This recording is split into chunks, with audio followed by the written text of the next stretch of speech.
waaw xanaa rafetlu rek ndaje bi ndax ñu ngi fi Ngolaar ensuite ñu ngi dem pour Diack li am solo rek mooy carrière yi nga xam ne ñu ngi ko war a tàmbaliwaat ndax Ila Touba dafa nekk projet bu rëy boo xam ne njiitu réew mi président Macky Sall daf ko bëgg a ubbi ci ay fan yi di ñëw te ngeen xam ne yàlla dogal na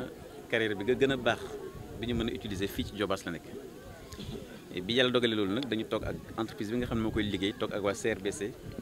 man mi waxtaan ci ak njiitu réew mi tamit pour que réew mi maanaam gox bi commune bi am impact te wax dëgg yàlla loolu tàmbali nañ ko ndax bu ngeen demee fële ca Sange am na lu mat déjà juróom-ñetti kilomètres yoo xam ne entreprise bi tàmbali na ko loolu yëpp nag ñu ngi ko tënk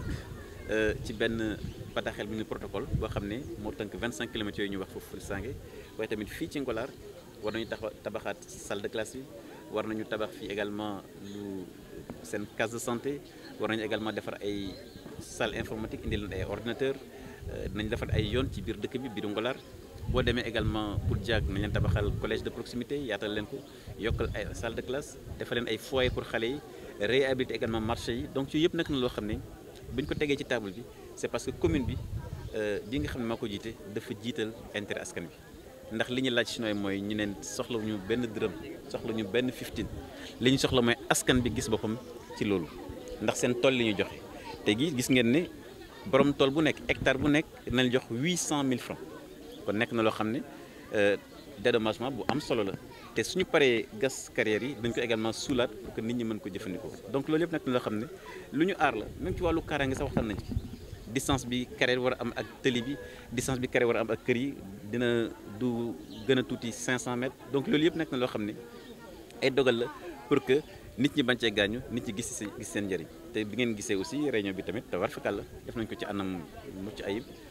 am na ci jàmm te leer lañ yu bëri yoo xam ne xaj na leerlu woon te am nañ ci daal mbégte bu baax a baax. si gën a fës moom mooy mairie gérewul carrière mais toujours dañuy dégg coow yi. waaw si fànn boobu. xam nga maire moo gën a jege askan bi moo tax lépp lu dal nit ñi rek ci maire la ñu njëkk a xalaat mais wax nga dëgg carrière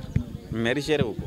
carrière compétence su service des mines la te service des mines daanaka day laaj avis rek à la mairie donc mais jaadu na nit ñi aussi di laajte moo tax lii ñu def lu mel nii ñëw naa fi keroog le 15 août ak le 17 août ñëw fii Ngolaar man maa jiite réunion tey ma ànd ak sous-préfet ànd ak tous les services de l'État pour ñu mën a ñu waxtaan ak ñoom loolu yëpp boo gisee ñu def ko parce que dañu war a également def démarche de proximité parce que askan wi dañu am également droit à l'information kon maa ngi gërëm ñëpp chef de village baa ngi nii sama wet moom aussi lii ngay wax moom dañ ko doon wax waaye loolu yëpp dafa nekk loo xam ne lu jaadu la parce que boo jiitee également nit ñi aussi bu ñu jaaxlee il faut que ñu am ay critiques ñuy def mais loolu yëpp day defar ndax tey am nañu consensus boo xam ne bu ñu fi jógee dëkk bi na gis boppam ci liggéey bi entreprise na gis boppam te aussi njiitu réew mi li mu xaar ci ñun pour ñu jàppale ko ci projet bu mag bi nga xam ne am na ko muy projet bu gën a mag actuellement ci Sénégal près de 500 milliards kon ndam la fierté la Notto Diobass indi ci partition ci Ila Touba kon loolu nekk loo xam ne dañ ci am kontaan bu mag a mag. waaw loolu mën nañ ne vraiment mu ngi saafarawu ndax barke dem rek gis ngeen indi lu mat juróom-ñaari junniy tonnes ci biir réew mi te war nañ indi lu mat fanweeri junni fii ak Tabaski kon incha allah loolu dina saafarawu ndax ubbi nañu marché bi muy pomme de terre muy soble te tabaarkalla la. waaw maa ngi leen di sant yéen yëpp di sant premier di sant ministre di Alioune Sarr ndax lépp la nga xam ne waaw problème mu carrière bi métti woon na am na ñoo xam ne amuñu ci woon xam-xam lu ne lañ doon wax. waaye tey jii leer na ñëpp ndax bu ñu nee ministre moo jaay carrière wala chef de village moo jaay carrière loolu defe naa tey jii leer na nañ tey kon nag lépp li nga xam ne moom la ministre ak préfet ñoom ñëpp li nga xam ne moom la ñu débattre di ko kaasal waa Ngolaar ba lépp mën a aboutir lépp ñu ngi leen ci sant di leen gërëm. ndax millions yi fa war a dugg li ñu soxla Ngolaar mooy problème mu éducation problème mu santé ak lépp ak problème mu infrastructure yi nga xam ne moom la ñu soxla yëpp pour affaire jeunes yeeg affaire femmes yi waaw lépp tënk nañ ko lépp ci këyit comité dañu tànn comité suivi boo xam ne ñoom ñoo saytu affaire boobu waaw kon waaw. Je m'appelle Boucar Taye, donc président du comité de conciliation et de suivi et en même temps conseiller municipal. Voilà. Quelles sont les grandes lignes de ce protocole? Oui, à l'issue de la rencontre qui a eu lieu le 17 passé, les populations ont formulé un certain nombre de doléances qui ont été donc soumis à la CRBC par l'intermédiaire donc du ministre-maire.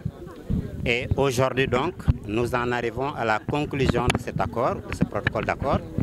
Et il s'est trouvé donc que tous les points qui ont été retenus par les populations lors de la rencontre du 17 août passé ont été pris en compte par l'entreprise chargée donc de l'exploitation de la carrière. Oui, ces points, c'est surtout la réhabilitation de la piste rurale de Ngolare qui est en état de dégradation. Il y a aussi la réhabilitation des salles de classe au niveau de l'école primaire. Entre autres, il y a l'agrandissement de la case de santé par la construction d'un poste de santé. Il y a également le recrutement de jeunes pour les travaux de la carrière. Ensuite, on peut retenir aussi le remblaiement de la carrière après usage, la construction d'un foyer des jeunes, également la construction d'un marché, entre autres. Sans oublier également le remboursement qui est fixé donc à 800 000 francs par hectare, dû donc aux propriétaires de champs. Donc on peut dire que les populations de cette localité sont toutes satisfaites de cet accord? Bien sûr. Du moins, ce que je pourrais dire, c'est que les propriétaires des champs sont satisfaits.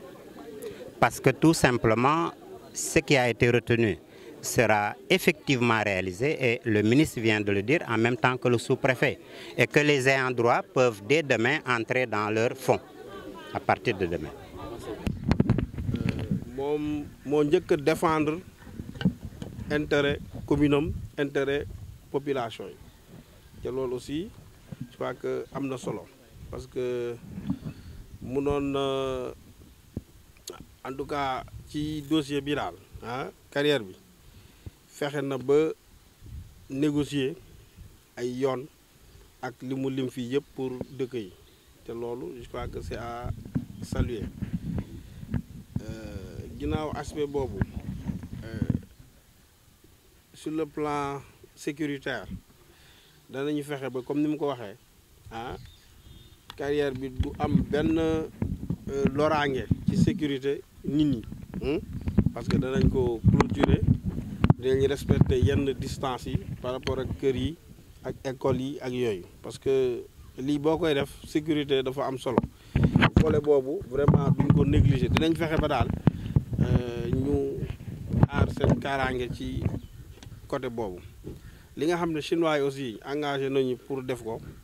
danañ ko def ci mbiru éducation santé ak yooyu ñun dinañu assurer suivi bi ak moom ba lépp lu ñu fi wax li ñu fi diggee ñu def ko ba bu ñu paree ci carrière bi ñu remblayaat ko joxaat leen tool yi en tout cas à peu près ni mu meloon. Li ma leen di ñaan rek la ma waxoon chef du village rek man sous-préfet la projet bu nguur am damay koy accompagner donc li ñuy ñaan mooy ngeen gunge ñu ci affaire bi ñu fexe ba en tout cas carrière bi ñu jot ko ñun dinañu fexe à notre tour ba yéen li ñu warloo ak yéen ñu def ko